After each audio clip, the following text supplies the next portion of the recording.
안녕하세요. 통증바의 김기종입니다. 오늘 이 시간에는요, 왜 급성 통증을 보통 3개월이라고 말하는지, 그리고 급성 통증과 만성 통증은 어떤 차이점이 있는지 좀 알아보겠습니다. 자, 그러면 급성 통증과 만성 통증을 좀 구분해 보시죠.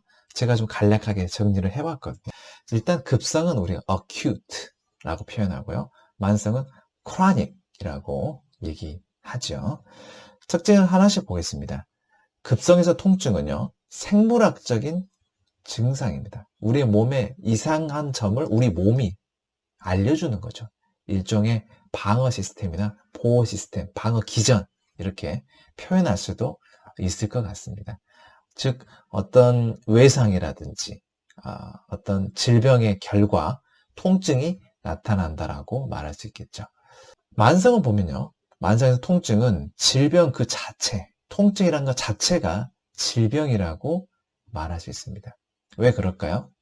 여기서 말하는 만성은 원래 통증의 원인이 됐던 질병이라든지 외상의 요소가 충분히 치유가 됐음에도 불구하고 계속 통증이 이어지는 경우를 우리가 만성이라고 표현하기 때문에 그렇죠.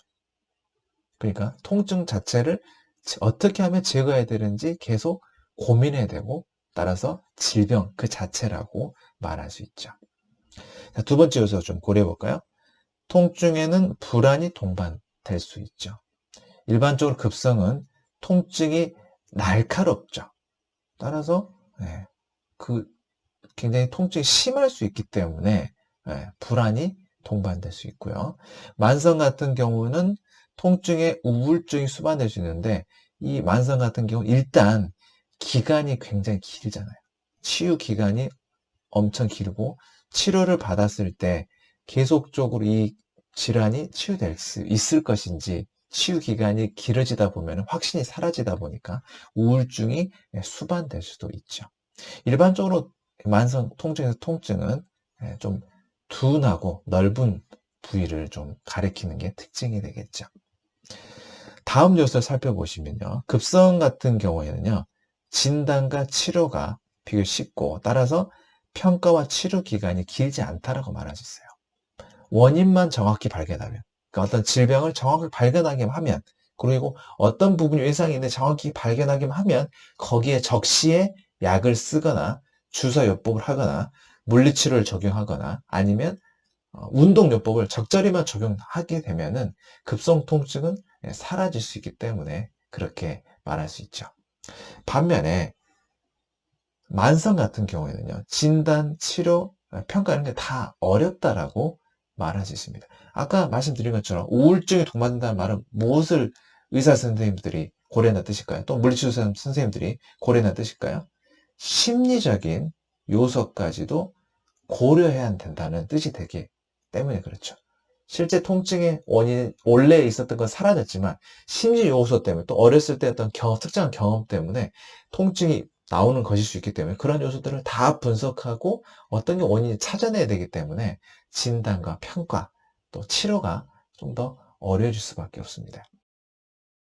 그러면 왜 일반적으로 급성은 3개월 이내를 가리킵니까? 왜 급성 통증은 일반적으로 3개월 이내일까요? 조직이 치유되는 기간이 3개월 이내이기 때문에 그렇습니다. 일반적으로요. 어떤 손상을 입었다고 해도 충분히 그 정도 기간이 지나면 치유가 되기 때문에 그렇죠. 따라서 급성기에, 급성 통증에 보통 치료를 하게 되면 훨씬 결과가 좋다고 말할 수 있을 것 같고요.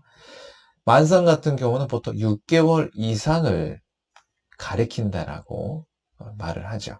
근데 요즘에는 3개월 이상도 만성 통증이라고 얘기하기도 합니다. 중요한 건 무엇일까요? 물론 급성 통증과 만성 통증은 시간의 개념에 따라 통증을 구분하는 것은 사실인데요. 꼭 뭐 4개월, 또 3개월, 5개월, 6개월 이렇게 딱 단정 짓기라기보다는 어떤 처음에 있었던 원인이, 통증의 원인이 제거됐는데도 계속 통증이 이어진다면 그것을 우리는 바로 만성 통증이라고 부르는 것이 가장 정확할 것으로 생각이 됩니다. 또 급성의 특징은요, 필요시에만 약물을 쓸 수가 있죠. 적시에만 쓰면은 효과가 바로 아주 드라마틱하게 나올 수 있기 때문에 필요하시면 약물을 쓸 수 있고요. 따라서 약물 중독의 염려가 없다라고 볼 수 있고요. 반면에 만성 같은 경우는 치료 기간이 계속 길어질 수 있기 때문에 약물 중독의 우려가 있을 수 있죠. 어떤 비마약성 진통제라든지 또 심리적 요소까지도 고려되기 때문에 항우울제 같은 것들을 지속적으로 복용해야 될 수도 있을 것입니다. 여기까지가 이 두 가지의 차이점이 되겠네요. 결과적으로 어떻습니까? 만성으로 가기 전에 급성에서 가능하다면 치료를 한다면 훨씬 더 빠르고 정확한 효과를 볼 수 있겠죠. 따라서 몸이 불편하시거나 또 문제가 있는 경우에 너무 지체하지 마시고 가능한 빨리 전문 병의원이라든지 이런 곳을 방문하셔가지고 정확한 검사와 함께 진단을 받아보시기를 제안해 드립니다. 이상 통증바였습니다.